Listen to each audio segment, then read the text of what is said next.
Actually, soap talaga yung ginagamit ko. But then, nung gumamit ako ng Pro 15, Pro 15 amazed me. Kaya ngayon, Pro 15 talaga ginagamit ko. I started using it actually nung kinailangan ko siya. Feeling ko, kinailangan ko lang siyang gamitin.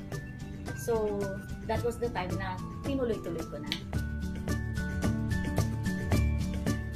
Ayun nga, sabi ko nga, I started using it nung feeling ko, kinailangan ko siya.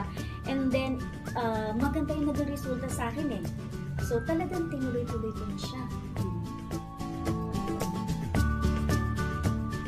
Actually, yung expectation ko sa kanya ay makatulong lang.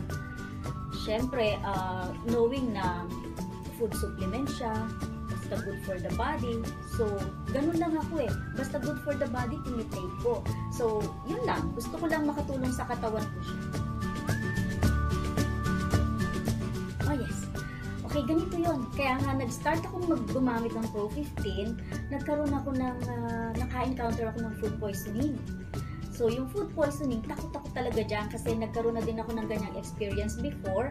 Every time na magkakaroon ako ng LBM, alam mo, takot ako kasi natutumba ako sa loob ng CR. Kaya nga, may scar ako dito.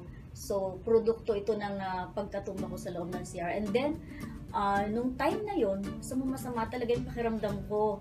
So, naaalala ko yung probiotics. And then, habang nasa loob ako ng CR talaga, habang nakaupo, nag-check agad ako, 2 capsule kagad while inside the CR. Habang nakaupo talaga, as in.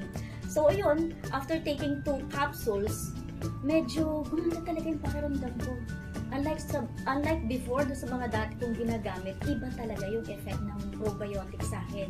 So, doon ko na-realize na, totoo pala, hindi lang pala ng bobola yung mga dealers. Siyempre, akala ko pinopromote lang nila. Pero na-realize ko, totoo pala talaga, napakagaling ng product ng probiotics talaga. Well, definitely, yes. Tutuloy-tuloy ko na yan. Actually, hanggang ngayon, tinutuloy-tuloy ko pa siya. Dahil hindi lang para gumanda yung sistema ko. Well, of course, mahal natin yung buhay natin. Gusto natin ng long life.